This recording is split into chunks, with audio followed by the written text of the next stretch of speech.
Hello class 12th.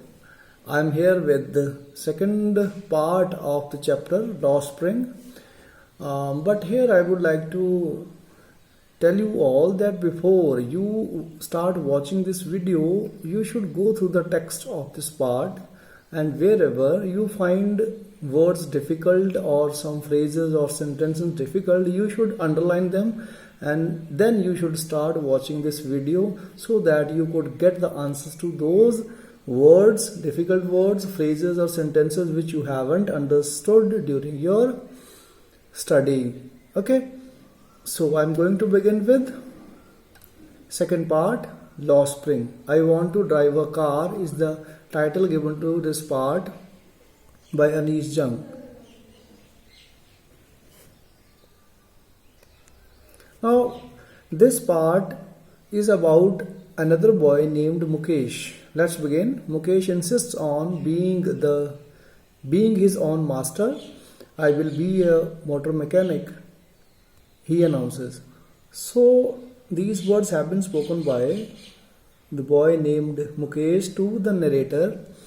He says that he wants to be his own master. You had seen in the previous part, Sahabe Alam had not been his own master anymore when he started working in the tea stall. And here is another boy who wants to be his own master, means he wants to become something in his life. And he says that he wants to be a motor mechanic. Do you know anything about cars? I ask. Now narrator asks him, do you know anything about the cars? He says, I will learn to drive a car. He answers, looking straight into my eyes. His dreams, his dreams his dream looms like a mirage amidst the dust of streets that fill his town, Firozabad, famous for its bangles. Here, word loom means appears distinctively.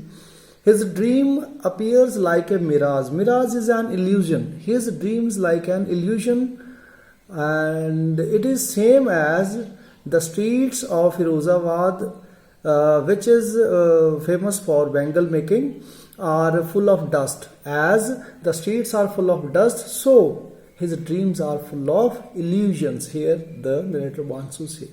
Every other family in Firozabad is engaged in making bangles.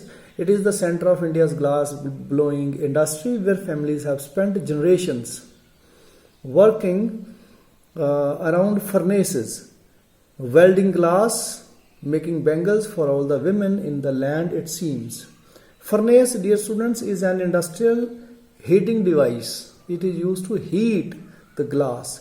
So he is telling that Firozabad is famous for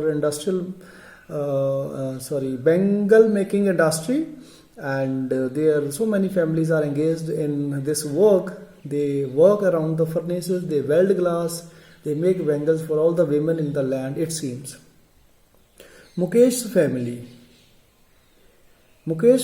is among them. None of them know that it is illegal for children like him to work in glass furnaces with high temperature in dingy cells without air and light, that the law, if enforced, could get him and all those 20,000 children out of the hot furnaces where they slog their daylight hours, often losing the brightness of their eyes.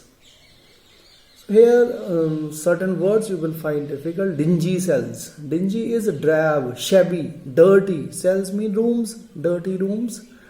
Okay, and then slog. There is another word, slog. Slog mean to walk or work slowly, while encountering resistance.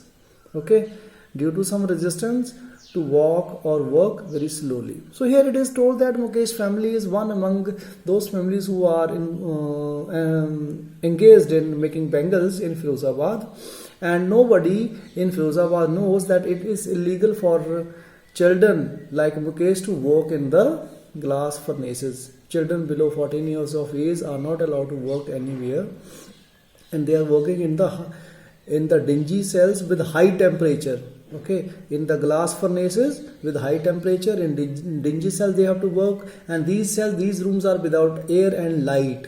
Okay, and if the government enforces the law, then and that law may get Mukesh and all the 20,000 children out of those hot furnaces, where they have to work slowly during the daylight hours often, and it is light outside the rooms, but where they are working there is darkness always. That is why they oftenly lost the brightness of their eyes. Mukesh eyes beam as he volunteers to take me home. Now Mukesh invites the narrator to his home, and his eyes start shining when he volunteers to take the narrator to him home. He invites her to his home, which he proudly says is being rebuilt. He tells that his house is being renovated, rebuilt. We walk down stinking lanes choked with garbage, past homes that remain hovels with crumbling walls, wobbly doors, no windows, crowded with families of humans and animals coexisting in a primal state. So the narrator tells that we had to go to his house, and we were in the streets which were full of stink, foul smell. Okay, we walked down stinking lanes. Lanes mean streets, which were chalked mean blocked with garbage, and they had to pass by the homes which had remained only hovels. Hovels mean cottage.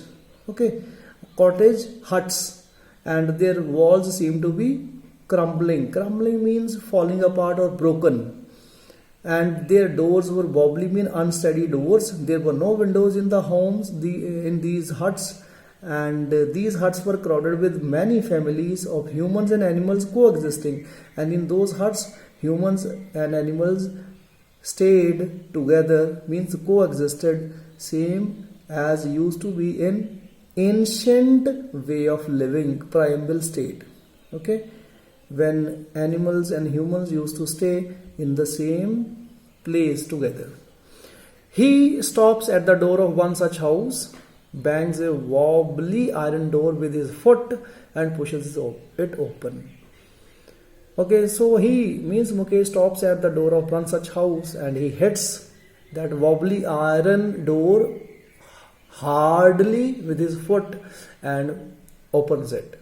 Then we enter a half-built shack. Narrator tells, shack means hut. It was half-built. In one part of it, thatched with dead grass, is a firewood stove over which sits a large vessel of sizzling spinach leaves. Spinach, these are edible plants, leaves, edible leaves. So one part of that half-built shack was covered with dead grass.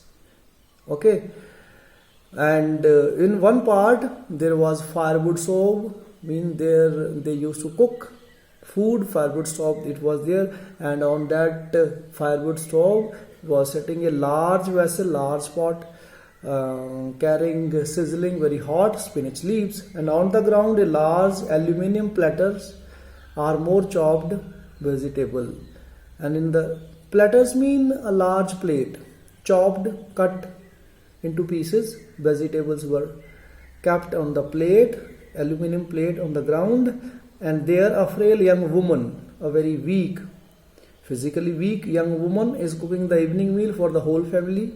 Through eyes filled with smoke, she smiles. Okay, she was trying to burn the woods, and there was smoke in her eyes, and she smiled. She is the wife. Who is she? She is the wife of Mukesh, elder brother.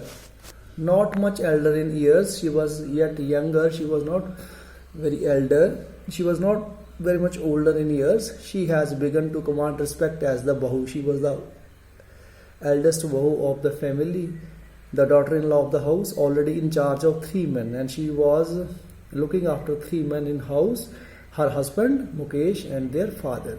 When the older man enters, Mukesh father enters, she gently withdraws behind the broken wall and brings her veil closer to her face. She covers her face with the veil. When the elders they come before her, she withdraws behind the broken walls. She doesn't come before them. As the custom demands, daughters-in-law must veil their faces before male elders. It is the tradition in India, you know this. In this case, the elder is an impoverished bangle maker. And in this family means, in this case means, in this family, the elder is the father of Mukesh. He is impoverished bangle maker. He is a poor bangle maker despite long years of hard labor. First as a tailor, then a bangle maker. His father earlier had been a tailor, then he became a bangle maker. He worked very hard, okay, for long years, for many years. But despite long years of hard labor, he has failed to renovate a house. He could not renovate his house, and he could not send his two sons to school. All he has managed to do is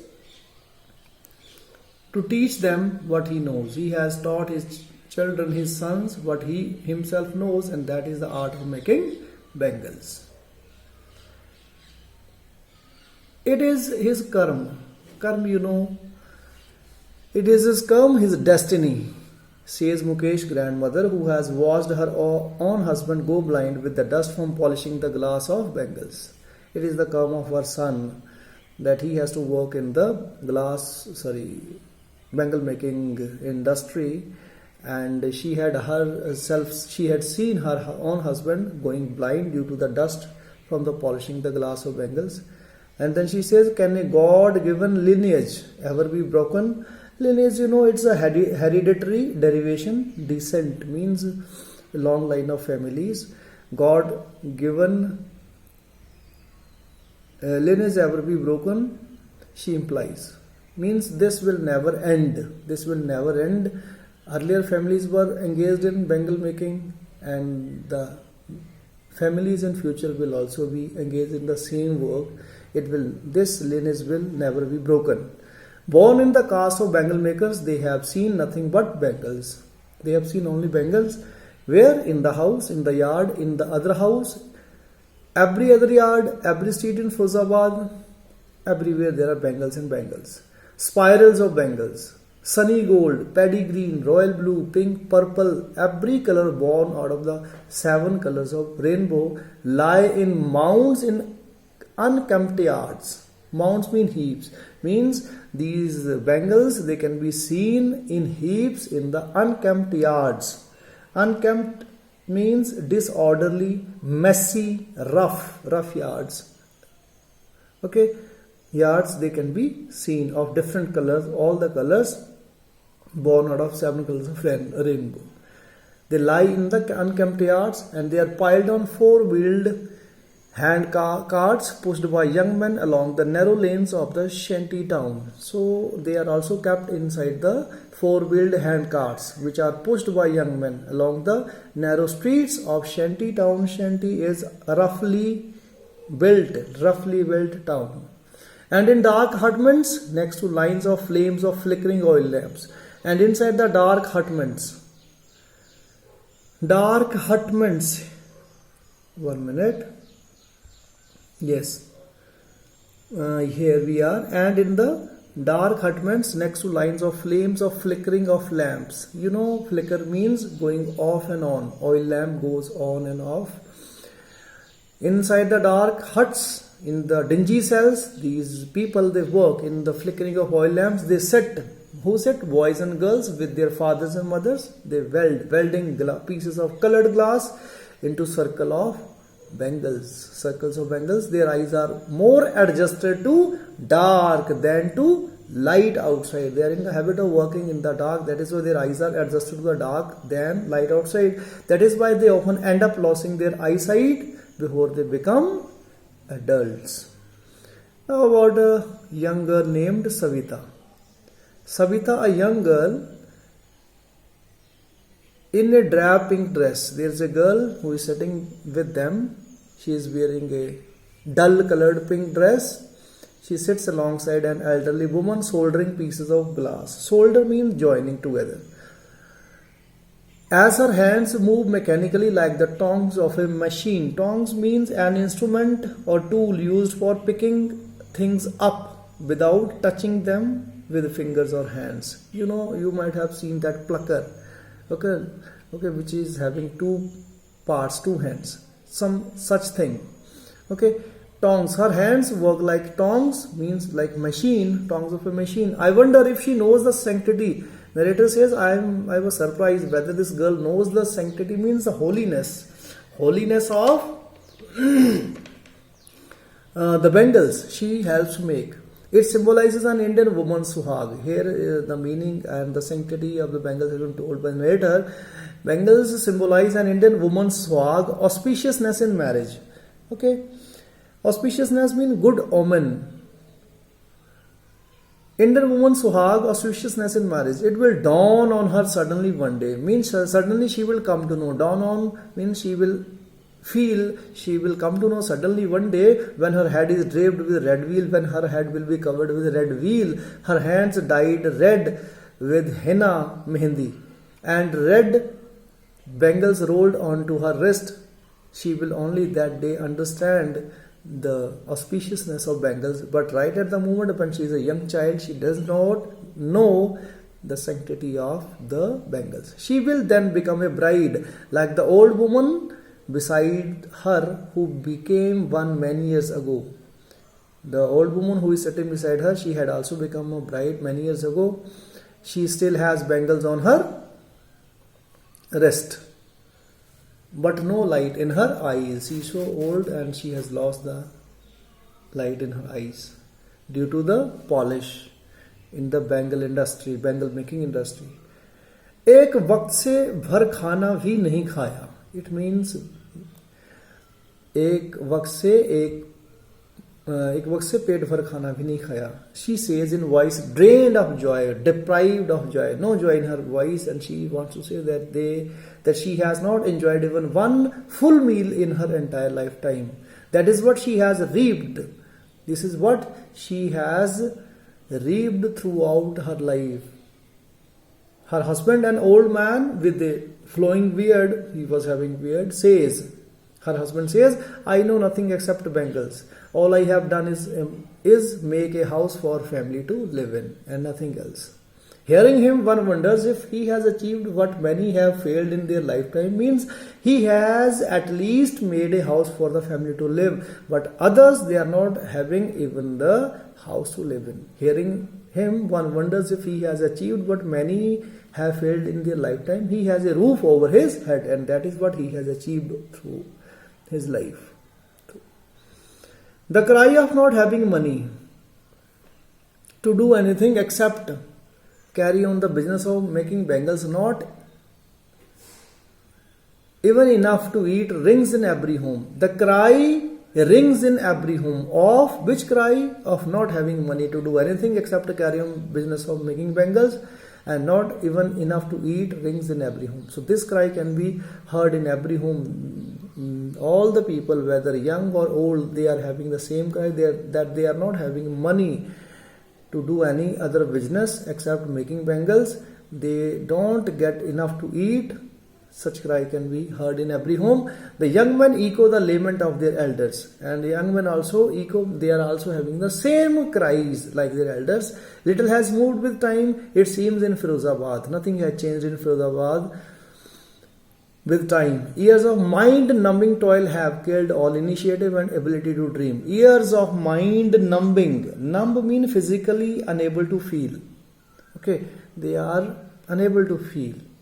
Now, means due to years of toil, hard work. They have worked hard for many years, mind-numbing work hard, and it has killed all their initiative powers, means making any new beginning, they cannot. And ability to dream, everything has been killed due to the years-long mind-numbing toil. Now, the narrator asks some of them a question. Why not organize yourselves into a cooperative? Why don't you cooperate? Means why don't you organize your own cooperative society? You should establish your cooperative. I ask a group of young men who have fallen into the vicious circle of middlemen who trapped their fathers and forefathers. Vicious circle, very bad circle. Okay. Of middlemen who had trapped their fathers and their forefathers as well. I asked such a group of young men that you should get organized into cooperative. But they are caught into the vicious circle like a web. They are caught up into a web of middlemen and they cannot get out of it. Even if we get organized, it is their answer. Even if we get organized, we are the ones who will be hauled up by the police. They say that if we'll try to organize ourselves into any cooperative, then we will be hauled up, means we will be drawn or pulled forcefully by the police. We will be beaten and dragged to the jail for doing something illegal. Means we cannot dare to establish any cooperative, organize into any cooperative, because police will drag them to jail after beating. There is no leader among them, no one who could help them see things differently. There is no leader among them. There is no one to see the things differently. Their fathers are as tired as they are. Their fathers are tired. Their fathers are tired due to their years long hard work. They talk endlessly in a spiral that moves from poverty to apathy to greed and to injustice. Here the vicious circle has been given, dear students. A spiral, circle, vicious circle, endless. It has no end. And they talk about the same. And it moves from poverty, means they are poor, and it leads to apathy. Apathy means lack of emotion or motivation. Nobody motivates them. Nobody shows his or her emotions to them, to these poor families. Means poverty leads to apathy, and apathy leads to the greed of the middlemen and others. And greed leads to injustice, and injustice finally makes them poor. So this is the vicious circle. Listening to them, I see two distinct worlds. One of family caught in a web of poverty. Now narrator says that I could see, after listening to them, I could see they are in two distinct worlds. One is that their family is caught in the web of poverty, which is burdened by the stigma of caste in which they are born. And the other is the vicious circle of the sahukars, the middlemen, the policemen, the keepers of law, the bureaucrats and the politicians. Bureaucrats are the officials, means they are caught into the circle of the vicious circle of these people. Okay, they are directing their lives, they are victim of their greed. Sahukars, middlemen, policemen, keepers of law, bureaucrats and politicians. One thing is they are poor and they are born in the caste of poor bangle makers, and second is they are caught up into the vicious circle of these people. Together they have imposed the baggage on the child that he cannot put down, and all these people have done this. Together they have imposed, they have forced this burden on these children which they can never put down before he is aware. And this child, when he gets aware about the reality, he accepts it as naturally as his father had done. They have no other alternatives. They have already the same cry that they are not having money and they cannot take any initiative. So they have to accept the thing naturally as their father had done. To do anything else would mean to dare, and daring is not part of his growing up. Now narrator says, when I sense a flash of it in Mukesh. So such was the condition of those people there. And when I see the flash of all this, when I sense the flash of it in Mukesh, means daring, sense of daring. When it was seen in Mukesh, I am cheered. I want to be a motor mechanic. He repeats. He will go to a garage and learn, he says. But the garage is a long way from his home. I will walk. Because the garage is very long, but then he says, I will walk. He insists. Do you also dream of flying a plane? It was another question to him by the narrator. He is suddenly silent then. No, he says, staring at the ground. In his small murmur, there is an embarrassment that has not yet turned into regret. No, he says, staring at the ground. Looking at the ground, that I am not interested to flying fly a plane. He means he keeps on staring at the ground, and in his small murmur, he murmurs something, he whispers something, but there was an embarrassment that has not yet turned into regret. He merely here he wants to convey that he is all happy with the becoming a motor mechanic. He has never dreamt of aeroplanes yet. Okay, he is dreaming, but he can afford. And it is something different from others who has never taken any initiative in Firozabad. He is doing something novel. So he is content to dream of cars. He is satisfied to dream of cars that he sees hurtling down the streets of his town. Hurtling means threatening sound. Cars that make threatening sounds. Khadkhadahat. Hurtling down the streets of his town. Few airplanes fly over Firozabad. He has never imagined about aeroplanes because there are very few aeroplanes which fly in the Firozabad. So it was this chapter, dear students, second part of this chapter, and the name had been I want to drive a car. Here are certain questions. You have to write the answers of these questions in a notebook. What makes the city of Firozabad famous? Mention the hazards of working in the glass Bengal industry. Dear students, it is very very important question. It is oftenly asked in the question paper. Mention the hazards of working in the glass making Bengal industry. How is Mukesh's attitude to his situation different from that of his family? These are short answer type questions. Here are other questions. What could be some of the reasons for migration of people from village to cities? These are general question. Would you agree that promises made to poor children are rarely kept? Why do you think this happens in the incidents narrated in the text? It is the case of Sahabe Alam. What forces conspire to keep the workers in Bengal industry of Firozabad? This question relates to second part. Short answer type questions again. How, in your opinion, can Mukesh realize his dream? Mention the hazards of working in the glass making industry. The same question repeated. Why should child labor be eliminated and how? This question should be written in long as well as short answer type. Okay.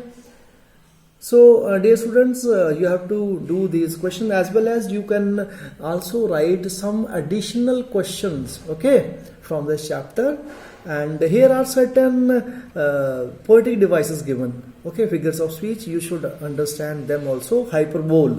First is hyperbole. See here it is. This is hyperbole.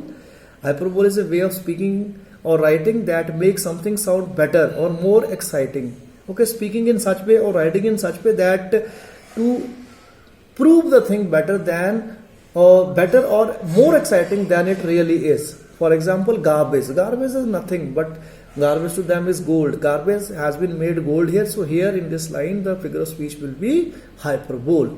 And metaphor and simile, you know, you can read it, you can easily understand. Okay.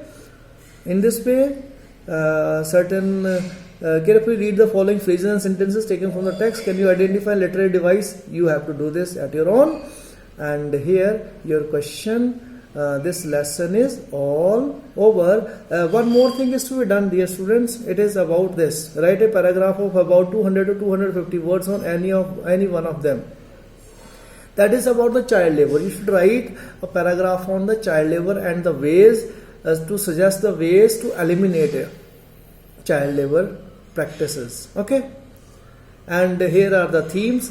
So the theme of this chapter was the plight of street children forced into labor early in life and denied the opportunity of schooling. This was the theme, and sub-theme was the carelessness of society and political class to the suffering of the poor. So here this chapter is all over. I wish you good luck. If you find any problem, you may make a call to me, and keep doing your work. Stay safe, stay happy, stay healthy, stay indoors. Good luck. Bye-bye. Thank you.